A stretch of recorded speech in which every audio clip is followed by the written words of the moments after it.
Distinguished Senator Abdul Ningi, gentlemen and ladies, if they are, or ladies and gentlemen. Most of us, Abdul, distinguished senator, are known to you here because we have maintained a very, very close relationship over the years in our struggle to enthrone democracy, to sustain democracy, and also to give credibility, to our democratic institutions. Today, you are a victim of bringing about that credibility that we have always fought to bring into our democratic institutions. We have come here to sympathize with you, to let you know that we are with you as far as this struggle is concerned, and we will continue to support you in your endeavors to make sure that we have credibility in our institutions. It is very, very regrettable.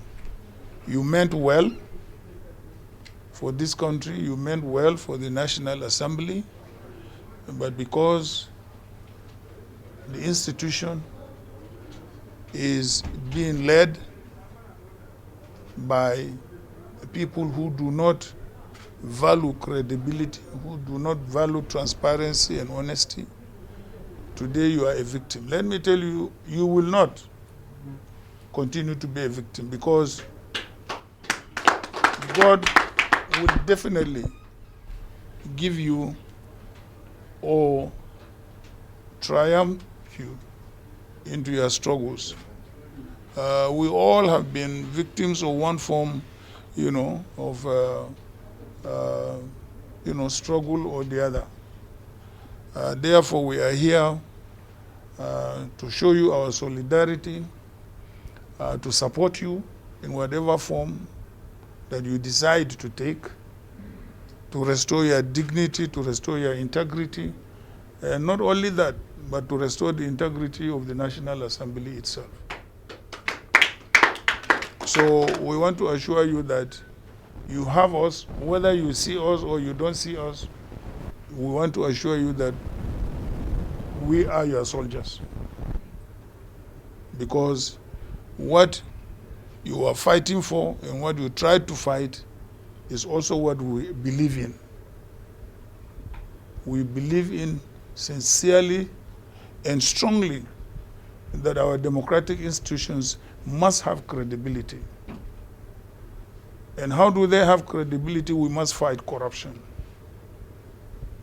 In the various, institutions of government, in the National Assembly, they call it padding. And maybe in the bureaucracy is bribery and corruption and so on and so forth. It has a number of terminologies, but it all ends up in lack of credibility in our public institutions, which we condemn and we will continue to condemn and we will defend and we will continue to defend. So you are not alone in this struggle. We want to assure you that. That's why a few of us are here, but there is a much, much larger, Nigerians who are in your support and who are prepared to defend, what you believe in. It's a temporary setback. We have all gone through these tribulations in one form or the other over the years, but I can assure you that it is a temporary situation. And remain steadfast. You can always count on us, to come to your support and to come to your aid in whatever form and manner you require.